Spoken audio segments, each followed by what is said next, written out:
The monk who sold his Ferrari एक प्रेरणादायक कहानी है जो हमें यह सिखाती है कि असली खुशियां भौतिक वस्तुओं में नहीं बल्कि आंतरिक शांति और उद्देश्य में होती हैं। जूलियन मेंटल, एक सफल वकील जो जीवन की भागदौड़ में खो चुका था, अचानक एक हृदयाघात के अनुभव के बाद अपनी प्राथमिकताओं पर सवाल खड़ा करता है। यह वह क्षण है जब उसे अपने जीवन के वास्तविक अर्थ का पता चलता है और वह जानता है कि उसे एक बड़ी परिवर्तन की आवश्यकता है। जूलियन का निर्णय फेरेरी बेचकर भारत के हिमालय में स्थित शिवाना नामक आश्रम जाने का उसके जीवन का सबसे महत्वपूर्ण कदम बन जाता है। इस यात्रा में वह 7 दिवसीय साधना के माध्यम से आत्म प्रकाश और ज्ञान की खोज में निकल पड़ता है।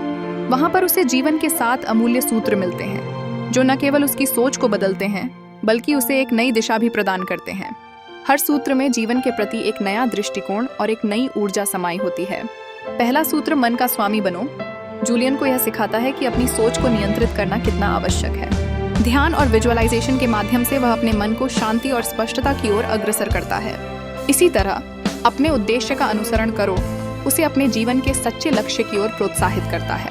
अपने अवरोधों को पार करते हुए वह अपने गहरे सपनों को पहचानता है। जूलियन का अनुशासन और दैनिक अभ्यास के प्रति समर्पण उसे निरंतर प्रशिक्षुता का महत्व समझाता है। यह सिद्धांत उसे छोटे छोटे सुधारों के माध्यम से जीवन में प्रगति करने की प्रेरणा देता है। इसके अलावा निस्वार्थ सेवा करो के माध्यम से वह दूसरों की मदद करके एक अंदरूनी संतोष अनुभव करता है जो उसे और मजबूत बनाता है। कहानी अंततः यह सिखाती है कि हमें वर्तमान में जीने की आवश्यकता है।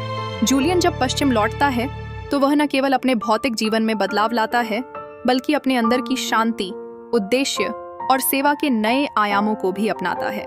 यह कहानी हमें बताती है कि सच्ची समृद्धि तब मिलती है जब हम अपने भीतर के आत्म को खोजते हैं और सतत सुधार की यात्रा पर निकलते हैं।